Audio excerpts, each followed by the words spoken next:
walked 1,000,000 miles through this dry land, searching for a drop, water in my head.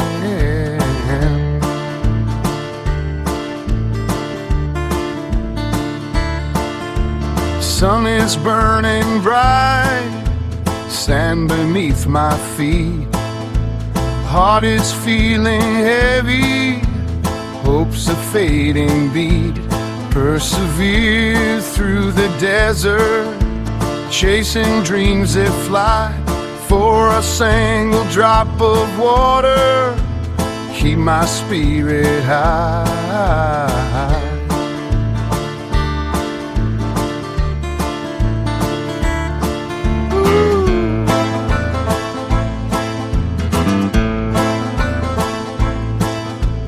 Cacti whisper secrets underneath the sky. Lonely nights and echoes, stars begin to cry.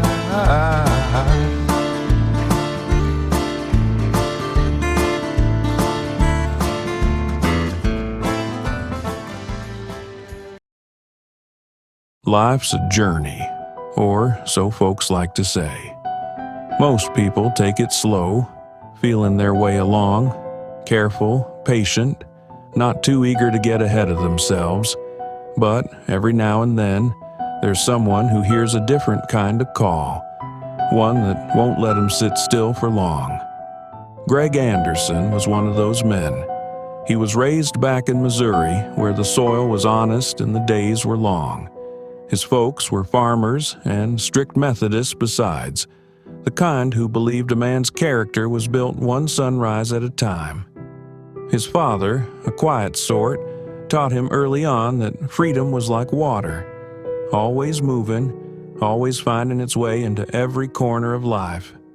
A fine thing, he'd say, but like any force of nature, it needed its banks.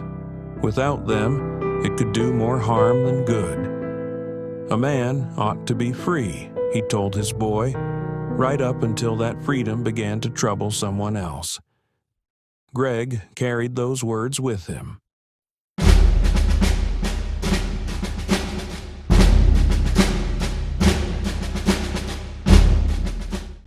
His years in the cavalry were ones he had long since buried, pushed deep into the farthest corners of his mind. They were not good years. There were things he had been made to do, things that ran against the very core of who he believed himself to be. He had seen death, more than any man should, and too often it had come without reason, without necessity. A man can live with a great many things if he believes he stands on the right side of them, convince himself that what he's done was just, even honorable. But doubt has a way of settling in, and once a man begins to wonder if he was ever on the right side at all, it doesn't leave him. It lingers, quiet, unforgiving, and it follows him no matter how far he rides. During the early years of his wandering, there came a stretch of time when his trail led him into the high desert country of northeastern Arizona. There, he lived among the Hopi people. They were quiet folks, steady in their ways. The name, Hopi, as he came to learn, meant the peaceful people, and it suited them just fine. They gave him a name of his own while he was there, Ahote, the restless one. He took to it right away. It seemed to him that a name ought to fit like a well-worn boot, and that one surely did. Still, even among good people, a man like him could not stay forever. So when the time came, he tipped his hat to the life he'd known there and followed the trail once more.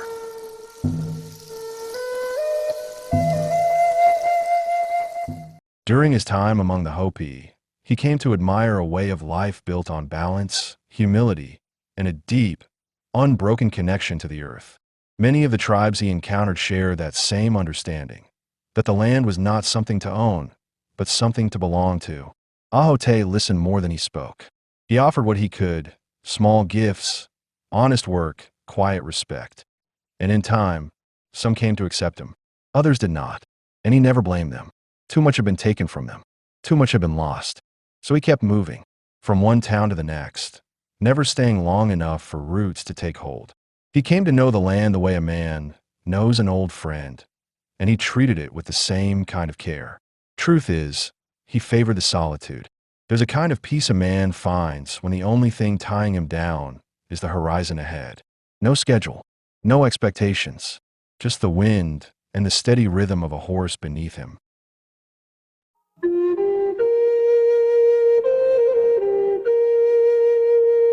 After his time as a soldier, he found himself looking westward, like so many others before him.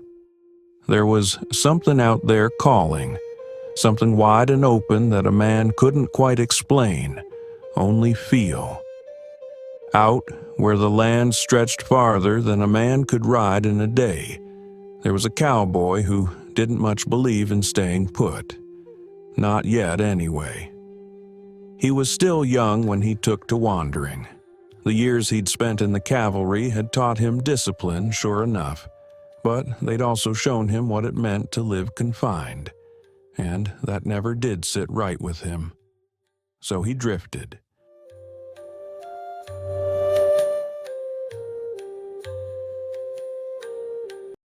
For 20 more years, he drifted through the West, learning its moods, living off what it gave, and respecting what it could take away. Danger found him more than once, but he met it the only way he knew how, by leaning on the lessons the land had already taught him.